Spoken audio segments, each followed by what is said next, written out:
Shalom saudara, dalam penuntasan amanat agung, kita percaya bahwa Tuhan akan banyak membukakan paradigma baru bagi setiap kita di dalam segala aspek kehidupan. Dalam VOP kali ini, kita akan membahas paradigma baru di dunia marketplace. Mungkin kita pernah mendengar statement ada hari untuk bekerja, berbisnis, dan mencari uang. Sedangkan kalau hari Minggu, waktunya untuk melakukan hal-hal rohani seperti beribadah dan pelayanan. Nah, ini adalah prinsip dikotomi, yaitu membedakan antara pelayanan di gereja dan pekerjaan di marketplace. Seakan-akan hal-hal rohani itu lebih superior dan tidak bisa dicampur dengan kegiatan dalam dunia usaha. Tuhan tidak menginginkan hal itu. Dalam Kisah Para Rasul dituliskan, ada 40 mujizat sebagai pernyataan kuasa Roh Kudus melalui para rasul dan murid-murid Tuhan Yesus lainnya. Yang menarik ternyata dari 40 peristiwa, hanya satu peristiwa yang terjadi di tempat yang rohani, yaitu di gerbang indah di Bait Allah. Sisanya terjadi di tempat-tempat publik dan melibatkan murid-murid yang bekerja juga di marketplace.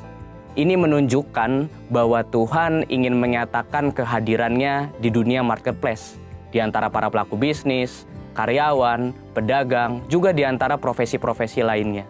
Karena itu seharusnya pekerjaan, bisnis, dan profesi yang kita geluti di marketplace dapat dijalani dengan sukacita, sambil terus menikmati persekutuan yang intim dengan Tuhan.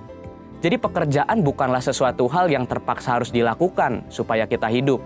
Sebaliknya, pekerjaan adalah ladang pelayanan untuk setiap kita berkarya dalam kasih pada Tuhan dan sesama, sebab Tuhan lebih dahulu memberkati dan mengasihi kita.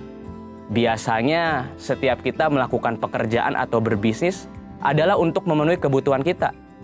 Namun, oleh karena kehadiran kita sudah dipenuhi Roh Kudus, dunia usaha seperti kantor-kantor, pabrik, pasar, dan tempat lainnya pun dapat dipenuhi oleh hadirat Tuhan. Selain itu, orang percaya dengan pertolongan Roh Kudus akan menghasilkan karya-karya yang hebat di marketplace untuk kemuliaan Tuhan.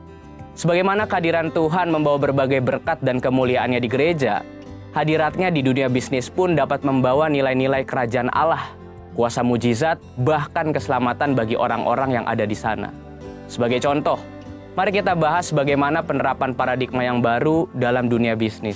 Poin pertama, kita perlu mengundang hadirat Tuhan di tempat pekerjaan kita dengan berdoa, memuji, dan menyembah Tuhan. Jika memungkinkan bersama-sama dengan sesama anak Tuhan di tempat pekerjaan kita. Poin kedua, dengan menerapkan paradigma Allah dalam dunia bisnis.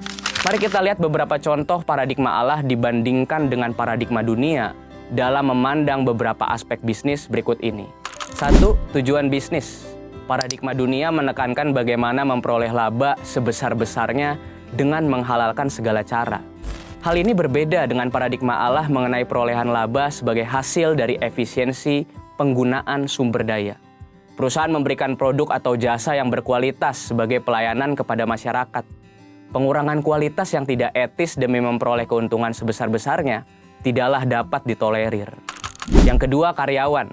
Dunia menganggap karyawan sebagai modal manusia yang tidak berbeda dengan mesin atau modal yang dipaksa untuk memberikan hasil secara konsisten.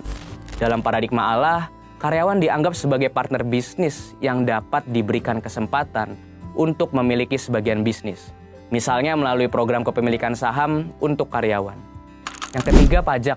Dunia tidak asing dengan cara-cara penghematan pajak sekalipun melanggar ketentuan perpajakan atau menyembunyikan fakta yang sesungguhnya. Dalam paradigma Allah, penghematan pajak tidaklah salah selama memanfaatkan fasilitas yang disediakan oleh pemerintah. Nah, seringkali pertanyaan yang muncul setelah mengetahui paradigma Allah dalam berbisnis adalah, bagaimana mungkin saya mendapatkan untung jika melakukan hal-hal seperti itu? Dalam buku Business Ethics in Biblical Perspective karangan Michael E. Keverky, ditunjukkan hasil penelitian yang dilakukan terhadap 207 perusahaan selama 11 tahun. Hasilnya, 20 perusahaan yang menduduki ranking teratas adalah perusahaan-perusahaan yang menekankan pentingnya nilai integritas. Sebagai kesimpulan, di era Pentakosta ketiga ini, di mana Roh Kudus dicurahkan kepada semua orang, maka setiap kita yang berusaha dan bekerja di marketplace perlu meminta pengurapan Roh Kudus dalam pekerjaan kita dan menerapkan paradigma Allah.